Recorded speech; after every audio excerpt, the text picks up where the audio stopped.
Hello friends, how are you. आज मैं आप लोगों से शेयर करूंगा कि बहुत सारे लोग जॉब के लिए जब कांटेक्ट करते हैं किसी भी पर्सन से कि वो जॉब स्विच करना चाहते हैं। तो जब भी वो कांटेक्ट करते हैं वो बताते हैं कि हमें ये मसाइल हैं इस कंपनी में और हम बस जॉब स्विच करना चाहते हैं। हमें बहुत बड़े मसले हैं, बड़ी प्रॉब्लम्स हैं, हम जॉब स्विच करना चाहते हैं। आप वो चीज़ें देखते हैं और आप अपनी कंपनी में आपके पास जो भी पोजीशन होती है या किसी दूसरे अपने फ्रेंड के पास या प्रोफेशनल के पास उस प्रोफेशनल को रिकमेंड कर देते हैं कि भाई इस शख्स का ये प्रोफाइल है, आपके पास वैकेंसी है तो आप इसको काइंडली हायर करें, ये एक अच्छा परफॉर्मर है और आप इसको हायर कीजिए।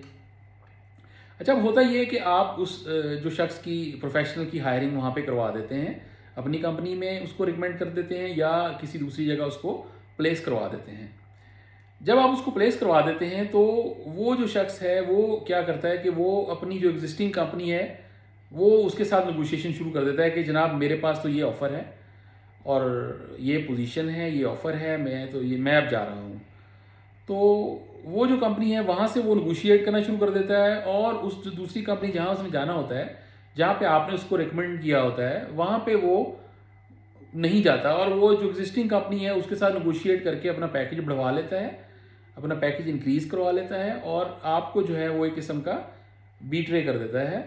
और आप जो है आपने उसको रिकमेंडेशन दिया है, आपने उसको हायर करवाया है, आपकी जो रिप्यूट है वो एक स्टेज पे आ जाती है।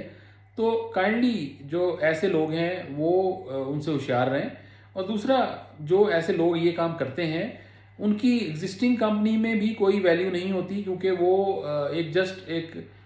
जो है वो नेगोशिएशन के बाद वो उनकी कोई वैल्यू नहीं होती कि कंपनी समझती है कि ये जो शख्स है वो कोई वैल्यूएबल शख्स नहीं है, बस ये सिर्फ पैसों के लिए हमारे साथ है।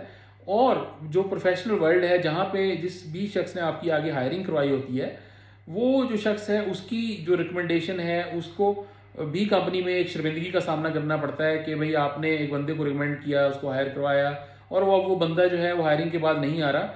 तो काइंडली ऐसे लोगों के लिए मेरा मशवरा है कि अगर आप ये काम करते हैं, पहले अगर आपने माइंड बना लिया है कि अगर हमने स्विच ही करना है तो काइंडली स्विच कीजिए फिर।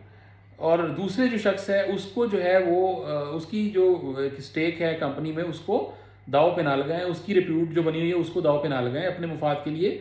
बाद में भी आपको टाइम पड़ सकता है, कंपनी आपको निकाल सकती है, कोई मसला हो सकता है। तो फिर दोबारा जब आप जाएंगे उन्हीं लोगों के पास तो वो लोग कभी भी आपको सपोर्ट नहीं करेंगे। तो अगर आपने अपना माइंड बना लिया है कि अगर आपने जाना है यहाँ से, इस कंपनी को छोड़ना है, ये कंपनी आपके लायक नहीं है, तो फिर वहाँ से आप नेक्स्ट अगर आपको पोजीशन मिल जाती है तो आपको जाना चाहिए। ये ऐसा नहीं करना चाहिए, ये एक बैड प्रैक्टिस है। तो मेरा मशवरा ऐसे प्रोफेशनल्स के लिए है, ऐसा ना कीजिए। Thank you very much.